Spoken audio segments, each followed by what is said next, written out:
দর্শক শুভেচ্ছা আপনাদের সবাইকে স্বাগত জানাচ্ছি যমুনা টেলিভিশনের নিয়মিত আয়োজন প্রবাসে বাংলাদেশে। বিশ্বের বিভিন্ন প্রান্তে থাকা প্রবাসীদের খবরাখবর নিয়ে এই আয়োজনে আপনাদের সাথে আছি আমি মনিরুল ইসলাম।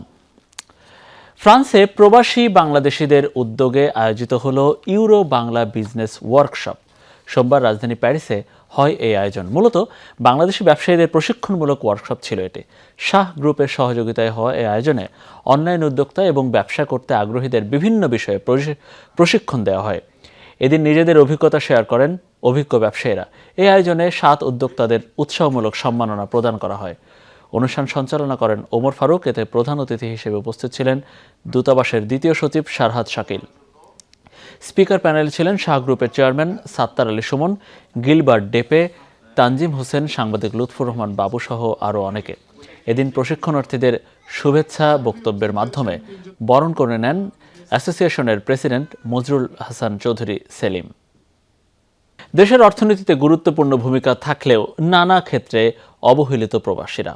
অভিযোগ, গেল 5 বছরেও প্রবাসীদের ভোগান্তি দূর করতে কার্যকর কোনো পদক্ষেপ নেয়নি সরকার।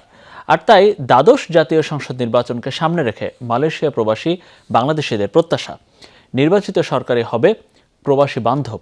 দেশে অবাধ ও অংশগ্রহণমূলক নির্বাচনও চান প্রবাসীরা। মালয়েশিয়া থেকে সহকর্মী আহমদুল কবিরের প্রতিবেদন বিস্তারিত। পাসপোর্ট নবায়ন করতে গিয়ে প্রতিনিয়তই ভোগান্তিতে পড়তে হয় মালয়েশিয়া প্রবাসী বাংলাদেশিদের। বিমানবন্দরে হয়রানি, মরদেহ দেশে ফেরত পাঠানোর ব্যয়বহুল প্রক্রিয়া, প্রবাসীদের সমস্যার যেন শেষ নেই।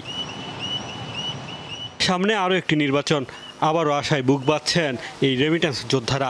প্রত্যাশা, এবারে নির্বাচিত সরকার তাদের ভোগান্তি দূর করতে নেবে যথাযথ পদক্ষেপ।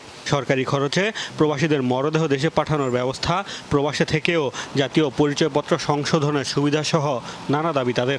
আমাদের এমবিসিগুলো থেকে যেন আমাদের পাসপোর্ট পাওয়াটা অনেক সহজ করে দেয়, আমাদের এয়ারপোর্টগুলোতে যেন প্রবাসীদের উপর হয়রানিটা কমানো হয়, প্রবাসীর জন্য আমাদের ভাবমূর্তি বাংলাদেশে উজ্জ্বল করে রাখতে পারে সেই আশাই ব্যক্ত করি। আমাদের প্রবাসী কল্যাণের দিকে যেন তারা একটু নজর দেয় আরো বেশি করে।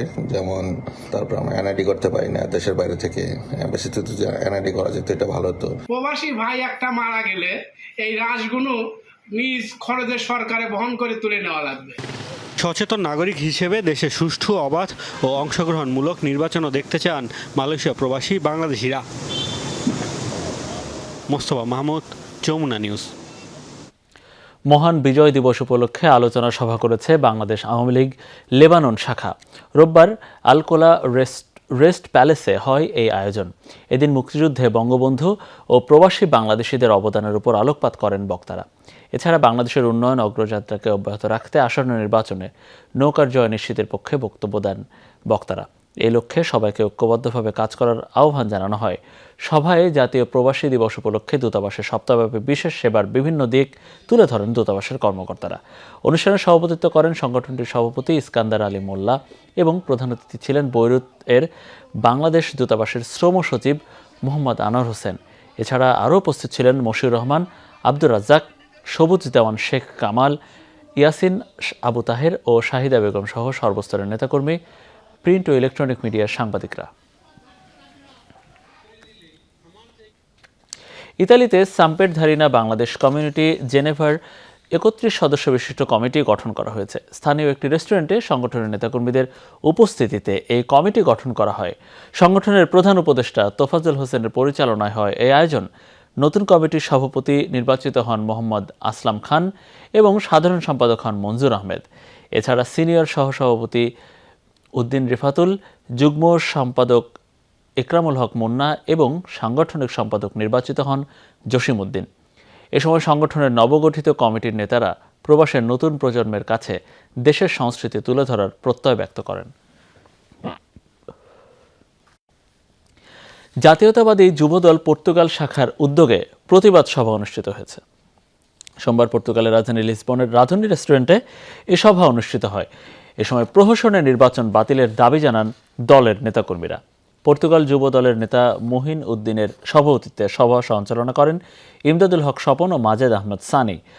শুভেচ্ছা বক্তব্য রাখেন জাহিদুল ইসলাম রিপন। আরও বক্তব্য রাখেন শিহাব আহমেদ ও আনোয়ার হোসেন শিহাব।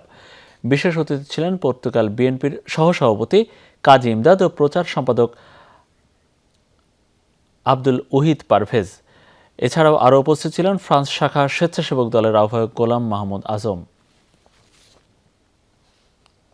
অস্ট্রেলিয়ায় বাংলাদেশ জাতীয় ক্রিকেট দলের ইমরুল কায়েসকে সংবর্ধনা দেওয়া হয়েছে। সিডনিতে Australia Bangladesh community cricket New South Wales শাখা উদ্যোগে এই ক্রিকেটারকে জমকালো আয়োজনের মাধ্যমে বরণ করে নেওয়া হয়। এ সময় আরও উপস্থিত ছিলেন বাংলাদেশ জাতীয় নারী ক্রিকেট দলের সাবেক খেলোয়াড় সাবিনা সুলতানা। ইমরুল কায়েসকে ফুল দিয়ে বরণ করে নেন স্থানীয় কাউন্সিলর সাজেদা আক্তার। ভিডিও বার্তায় আয়োজক কমিটির নানা কার্যক্রমের প্রশংসা করেন কোচ সালাউদ্দিন, ক্রিকেটার জুনায়েদ সিদ্দিকী, শরীফুল ইসলাম, শরীফুল্লাহ সহ অনেকে। তালাত মাহমুদ ও সৈয়দ মুর্শেদ বাপ্পির নেতৃত্বে হয় এই সংবর্ধনার আয়োজন। এছাড়া সার্বিক তত্ত্বাবধানে ছিলেন প্রধান সমন্বয়ক শাহেজামান টিটু ও সমন্বয়ক নির্জন মোশাররফ। দর্শক, আর এই ছিল প্রবাসের বাংলাদেশের আমাদের আয়োজনে। এতক্ষণ আমাদের সাথে থাকার জন্য আপনাদের সবাইকে অনেক অনেক ধন্যবাদ।